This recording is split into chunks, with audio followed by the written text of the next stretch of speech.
کیا نئے القاب سے مولا نے پکارا۔ بسم اللہ الرحمن الرحیم۔ محترم سامعین کرام، پچھلے جمعہ میں اخیر میں جس آیت کا ترجمہ ہوا تھا وہ آیت تھی ما خلقکم ولا بعثکم الا کنفس واحدہ ان اللہ سمیع بصیر، کہ انسانوں کا پیدا کرنا اور اس کا دوبارہ زندہ کر کے اٹھانا اللہ کے لیے اتنا آسان ہے جیسے پہلی دفعہ ایک شخص کا پیدا کرنا۔ آج کی آیت میں بھی جس کا ترجمہ ہوگا، اللہ رب العزت کا فرمان ہے غور و فکر کرنے کا، دن رات میں بھی، ہوا میں بھی، سمندر میں بھی، اور واقعتاً اگر اس میں غور کیا جائے تو اللہ کی قدرت، اللہ کی وحدانیت سمجھ میں آتی ہے، اور یقیناً دل گواہی دیتا ہے کہ اللہ ہی سب کچھ کا خالق اور مالک ہے۔ چنانچہ آج کی آیت میں ہے الم تر ان اللہ یولج اللیل فی النہار، کیا تم دیکھتے نہیں کہ اللہ تعالیٰ رات کو دن میں داخل کرتا ہے، یعنی رات ختم ہوتی ہے تو دن شروع ہوتا ہے۔ وَيُولِجُ النَّهَارَ فِي اللَّيْلِ، اور دن کو رات میں داخل کرتا ہے، یعنی دن ختم ہوتا ہے تو شام ہوتی ہے، رات آتی ہے۔ آخر یہ الٹ پلٹ کرنا، جو انسان زیادہ کام اپنے سر پہ لیے ہوا ہے اس کی خواہش یہ ہے کہ نیند نہ آنے کی دوا کھائی جائے اور دن کو اور لمبا کر دیا جائے تاکہ میرا کام زیادہ سے زیادہ ہو، میری فیکٹری زیادہ سے زیادہ چلے، ملازم اتنے ہی پیسے میں زیادہ سے زیادہ کام کرے، اس کی خواہش ہوتی ہے۔ اور جو لوگ عیش و آرام کے طلبگار ہیں، بہت ساری نعمتوں سے مالا مال ہیں، ان کی یہ خواہش کہ صبح ہوتی ہی نہیں اور سوئے رہتے، یا دنیا دار ہیں، گندا خیال کا ہے، فحش ہے، تو لہو و لعب میں اور پورے رات مشغول رہتے۔ لیکن اللہ تعالیٰ نے دن رات کا الٹ پلٹ اپنے قبضے میں رکھا ہے تاکہ کسی کا اس پہ زور نہ چلے۔ ہم اور آپ یہ دن رات کے الٹ پلٹ میں اللہ تعالیٰ کے ساتھ تھوڑا سا بد خیالی، بد زبانی کر دیتے ہیں۔ حدیث قدسی اس حدیث کو کہا جاتا ہے کہ جس میں اللہ رب العزت نے حضور پاک صلی اللہ علیہ وسلم سے کہنے کو کہا، مگر وہ قرآن کی آیت نہیں ہے، یہ حدیث قدسی ہے۔ حدیث قدسی میں اللہ تعالیٰ فرماتے ہیں یوزینی ابن آدم، کہ آدم کی اولاد مجھ کو گالیاں دیتے ہیں، آدم کی اولاد مجھ کو برا بھلا کہتے ہیں، یعنی انسان۔ یوزینی ابن آدم ویسب الدہر، اور زمانے کو برا بھلا کہتے ہیں۔ آج بھی ہم اور آپ ہیں، یہ بالکل تکیہ کلام ہے۔ کسی بھی چیز میں اگر بگاڑ ہو جائے یا چھوٹا بڑا ہو جائے، بڑے سے چھوٹا ہو جائے، خواہش کے مطابق نہ ملے تو لوگ کہتے ہیں زمانہ بدل گیا۔ یہ عام طور سے لوگ کہتے ہیں زمانہ بدل گیا، لیکن نہیں، زمانہ جو سورج کے نکلنے کا رواج تھا، دن کے آنے کا، سال بھر میں 3 موسم آنے کا، رات کے آنے کا، یہ سب چیز وہی ہے، زمانہ نہیں بدلا ہے، بلکہ انسان کا خیال اور اس کا سوچ بدل گیا ہے۔ اسی کو اللہ تعالیٰ فرماتے ہیں یوزینی ابن آدم، کہ آدم کی اولاد مجھ کو گالیاں دیتے ہیں، وَيَسُبُّ الدَّهْرَ، اور زمانے کو، دن رات کو، پوروا پچھیا کو برا بھلا کہتے ہیں۔ انا اقلب اللیل والنہار، میں ہی ہوں کہ دن رات کو الٹ پلٹ کرتا ہوں، یہ اللہ کے ذمے ہے۔ تو الم تر ان اللہ یولج اللیل فی النہار ویولج النہار فی اللیل، کہ اللہ تعالیٰ رات کو دن میں داخل کرتا ہے اور دن کو رات میں داخل کرتا ہے۔ وسخر الشمس والقمر، اور سورج اور چاند کو اپنے ڈیوٹی پہ لگا رکھا ہے کہ چاند کا کام ہے رات میں نکلنا، اس سے بھی روشنی اتنی ہی نکلتی ہے لیکن اس کی روشنی میں ٹھنڈک ہے، اس کی روشنی میں آرام ہے، دھوپ میں بھی اتنی ہی روشنی آتی ہے لیکن اس میں گرمی ہے۔ وَسَخَّرَ الشَّمْسَ وَالْقَمَرَ كُلٌّ يَجْرِي إِلَىٰ أَجَلٍ مُّسَمًّى، ہر ایک اپنے وقت مقررہ پر چل رہا ہے، کوئی آگے پیچھے نہیں ہے۔ پورب سے نکلنا ہے سورج کو نکل رہا ہے، پچھم سے چاند کو نکل رہا ہے، سب کا وقت متعین ہے۔ ایک معنی تو یہ، دوسرے معنی یہ ہے کہ یہ اس وقت تک متعین ہے جب تک کہ اسرافیل علیہ السلام سور نہ پھونک دے، قیامت کا بھی گل نہ بج جائے۔ وَأَنَّ اللَّهَ بِمَا تَعْمَلُونَ خَبِيرٌ، اور اللہ تعالیٰ انسانوں کے اعمال کو خوب جانتا ہے کہ انسان کیا کر رہا ہے اور کیسے کر رہا ہے۔ ذَلِكَ بِأَنَّ اللَّهَ هُوَ الْحَقُّ، جو اللہ جس کی قدرت اتنی ہے کہ انسان کو بنانا، اس کو پھر مردہ کر دینا، پھر اس کو زندہ اٹھانا، سورج چاند کو اپنے قبضے میں رکھنا اور دن رات کا الٹ پلٹ کرنا، ذالک بأن اللہ، یہی وہ اللہ ہے، هو الحق، اور یہی حق ہے، اس کے علاوہ کوئی نہیں ہے۔ یہی معنی کیا جائے گا، یہ نہیں کہ اللہ یہ ہے، نہیں، اللہ یہی ہے جس کے اندر اتنی ساری قدرت اور اتنی صفت ہے۔ وَأَنَّ اللَّهَ هُوَ الْعَلِيُّ ذَلِكَ بِأَنَّ اللَّهَ هُوَ الْحَقُّ، کہ یہی اللہ ہے اور یہی حق ہے۔ وَأَنَّ مَا يَدْعُونَ مِن دُونِهِ الْبَاطِلُ، اور یہ لوگ اللہ کے علاوہ درخت کو، پتھر کو، مندر کو، کسی اور عمارت کو، سورج کو، چاند کو، ان تمام چیزوں کو جو پکارتے ہیں اور اس سے جو اپنی منتیں، حاجتیں مانگتے ہیں، یہ سب باطل اور بیکار ہے، سب باطل اور بیکار ہے۔ وَأَنَّ اللَّهَ هُوَ الْعَلِيُّ الْكَبِيرُ، اور اللہ ہی تعالیٰ بلند ہے، بالا تر ہے، سب سے بڑا ہے۔ دوسری نشانی اللہ تعالیٰ اپنی قدرت کا یہ بتلا رہا ہے، أَلَمْ تَرَ أَنَّ الْفُلْكَ تَجْرِي فِي الْبَحْرِ بِنِعْمَةِ اللَّهِ، کہ کشتی کو نہیں دیکھتے کہ اللہ ہی کے سہارے، اللہ ہی کی قدرت سے یہ پانی پر تیرتی رہتی ہے، اب تو جہاز بھی ہے۔ أَلَمْ تَرَ أَنَّ الْفُلْكَ تَجْرِي فِي الْبَحْرِ بِنِعْمَةِ اللَّهِ، کہ یہ پانی پر تیرنا یہ اللہ کی قدرت سے ہے، اللہ اس کو چلاتا ہے، انسان کے بس میں نہیں ہے۔ لِيُرِيَكُم مِّنْ آیَاتِهِ، تاکہ اللہ کی نشانی کو دیکھے۔ اللہ کی نشانی کیا ہے؟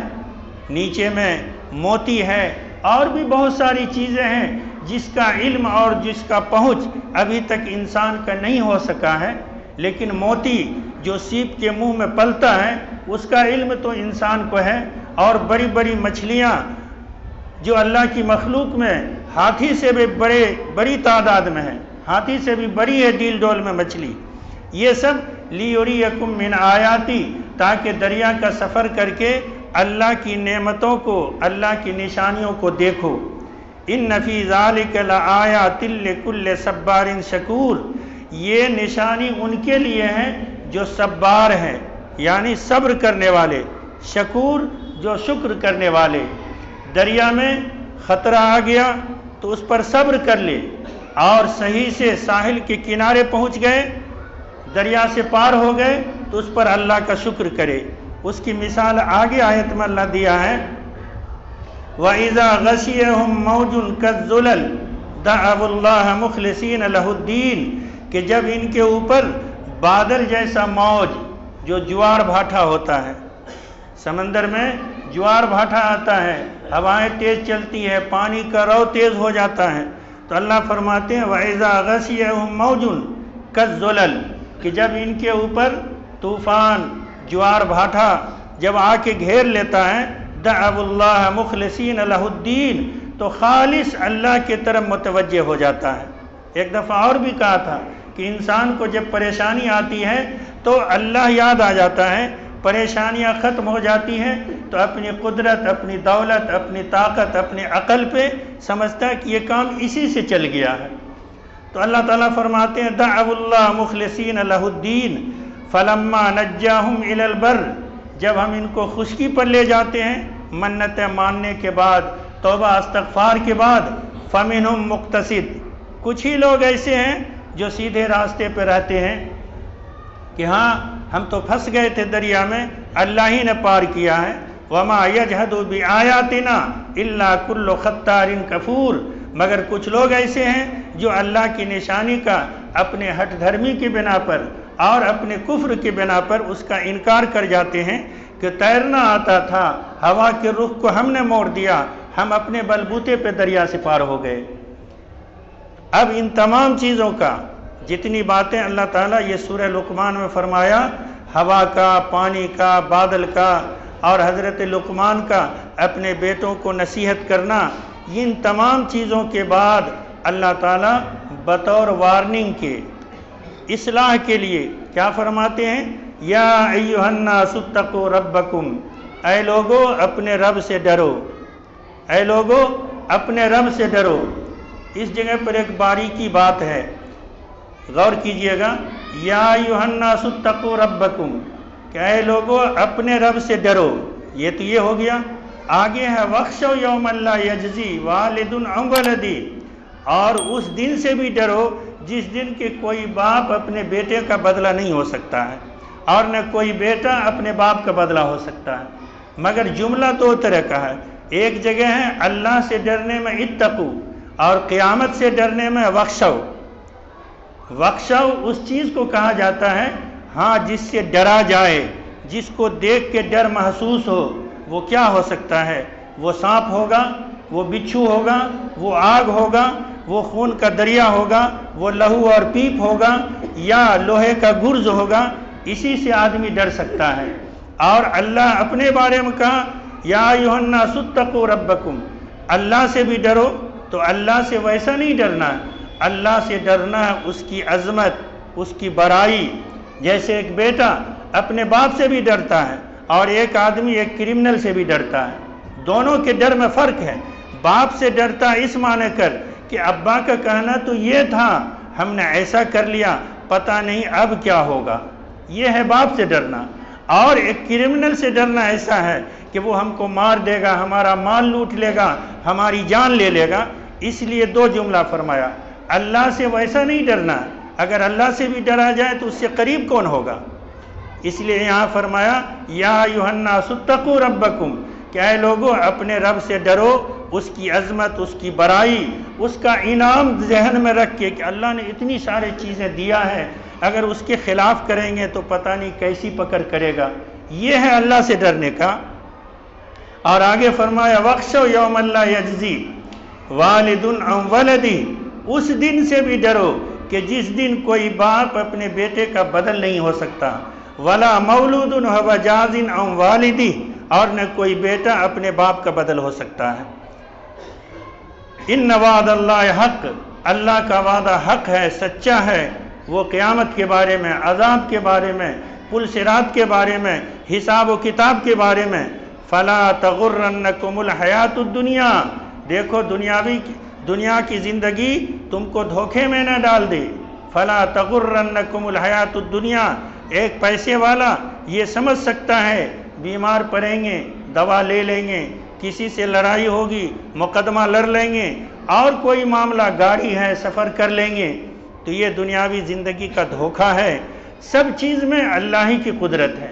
اللہ فرماتے ہیں فَلَا تَغُرَّنَّكُمُ الْحَيَاةُ الدُّنْيَا، دنیا کی زندگی تم کو اس دھوکے میں نہ ڈالے کہ یہ سب ہم سے ہو رہا ہے۔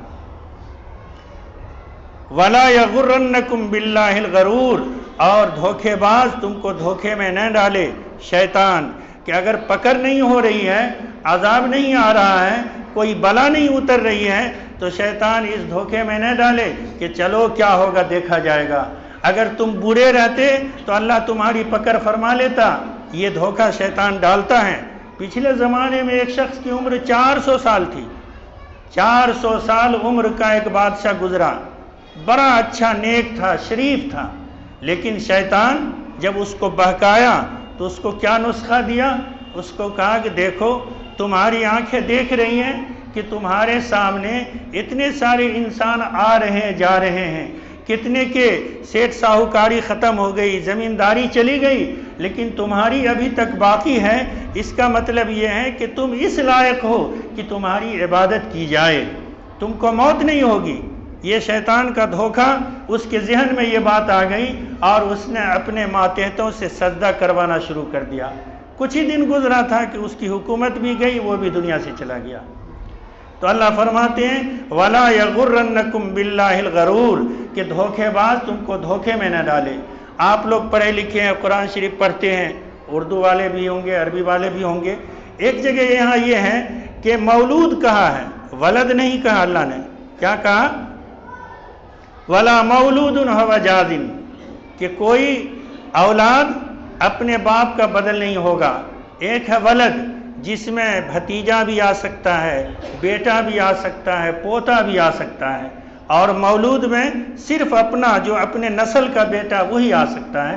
اللہ تعالیٰ یہ جملہ لا کے فرمانا یہ چاہتے ہیں کہ جب اپنا بیٹا باپ کا کام نہیں آ سکتا ہے تو بیٹا پوتا یا بت یا پیر بزرگ یہ کیا کام آ سکتا ہے، یہ کہنے کا مطلب ہے۔ وَلَا مَوْلُودٌ هُوَ جَازٍ عَنْ وَالِدِهِ شَيْئًا إِنَّ وَعْدَ اللَّهِ حَقٌّ فَلَا تَغُرَّنَّكُمُ الْحَيَاةُ الدُّنْيَا دنیاوی زندگی تم کو دھوکے میں نہ ڈالے۔ وَلَا يَغُرَّنَّكُمْ بِاللَّهِ الْغَرُورُ اور دھوکے باز تم کو اس دھوکہ میں نہ رکھے کہ کیے جاؤ سب کچھ چلتا رہے گا، یہی ہوتا رہے گا۔ یہ 5 باتیں ہیں جو اس کا علم اللہ رب العزت انبیاء کرام کو بھی نہیں دیا، فرشتوں کو بھی نہیں دیا۔ یہ 5 چیزیں ہیں۔ کیا ہے؟ ان اللہ عنده علم الساعہ کہ اللہ ہی جانتا ہے کہ قیامت کب ہوگی۔ وَيُنَزِّلُ الْغَيْثَ اور اللہ ہی جانتا ہے کہ بارش کب ہوگی۔ وَيَعْلَمُ مَا فِي الْأَرْحَامِ اللہ ہی جانتا ہے کہ ماں کے پیٹ میں کیا ہے۔ وَمَا تَدْرِي نَفْسٌ مَاذَا تَكْسِبُ غَدًا اللہ ہی جانتا ہے کہ کل کیا ہوگا۔ وَمَا تَدْرِي نَفْسٌ بِأَيِّ أَرْضٍ تَمُوتُ اور اللہ ہی جانتا ہے کہ کون کہاں مرے گا۔ یہ 5 چیزیں ہیں۔ ان 5 چیزوں کا علم اللہ رب العزت اپنے نبیوں کو، رسولوں کو، فرشتوں کو بھی نہیں دیا ہے۔ اور چیزوں کا علم جو دیا ہے اللہ تعالیٰ وہ الہام سے یا وحی سے۔ الہام بزرگوں کو ہوتا ہے، ولی اللہ کو ہوتا ہے، اور وحی انبیاء کرام کو ہوتا ہے۔ انبیاء کرام بھی غیب کا علم نہیں جانتے تھے۔ اس میں 2 باتیں ہیں، ایک ہے احکام شرعیہ، ایک ہے احکام غیبیہ، ایک ہے اکوان غیبیہ۔ احکام غیبیہ یہ ہے کہ اللہ نے اپنے نبی کو بتایا کہ لوگوں کو یہ بتا دو اے نبی کہ نماز پڑھو گے تو اللہ راضی ہوگا، شراب پیو گے اللہ ناراض ہوگا، چوری کرو گے اللہ گناہ لکھے گا، زنا کرو گے تو اللہ گناہ لکھے گا۔ یہ ہے احکام غیبیہ جو شریعت سے تعلق ہے، احکام سے۔ یہ تو نبیوں کو بتا دیا، لیکن اکوان غیبیہ جو فضا میں ہوا ہے، بارش ہے، بلا ہے، مصیبت ہے، اس کا علم اللہ رب العزت نبیوں کے علاوہ کسی کو نہیں دیا۔ بعض دفعہ ایسے ہیں کہ کچھ لوگ علم رمل، علم جفر جو 1 2 3 حساب کر کے بتایا جاتا ہے، یا یہ ہے کہ بزرگوں کا کشف ہوتا ہے یا الہام ہوتا ہے، یہ بات کبھی صحیح بھی ہو جاتی ہے اور کبھی غلط بھی ہو جاتی ہے، تو یہ اس میں داخل نہیں ہے۔ کیوں؟ اس لیے کہ قیامت ہو کر رہے گی۔ ماں کے پیٹ میں کیا ہے اللہ ہی جانتا ہے۔ ایک بات یہ ہے، ان 5 باتوں سے اللہ رب العزت کا کلی علم مراد ہے، جزوی علم مراد نہیں ہے۔ جزوی علم کا مطلب یہ ہوا کہ قرآن یہ کہہ رہا ہے وَيُنَزِّلُ الْغَيْثَ بارش کہاں ہوگی اللہ ہی جانتا ہے، لیکن ہم دیکھتے ہیں کہ ہمارے گاؤں میں بجلی چمکی، بادل کا گرج ہوا، بادل چھا گیا، تھوڑی ٹھنڈی ہوا چلی اور بارش کا قطرہ ٹپک گیا، تو یہ تو ہم کو علم ہو گیا۔ لیکن یہ علم اللہ ہی کو ہے کہ بارش کی مقدار کیا ہوگی، بارش کتنے دیر ہوگی، اور اس بارش سے کن کن مخلوق کو فائدہ ہوگا، کن کن کو نقصان ہوگا، یہ علم اللہ کو ہے۔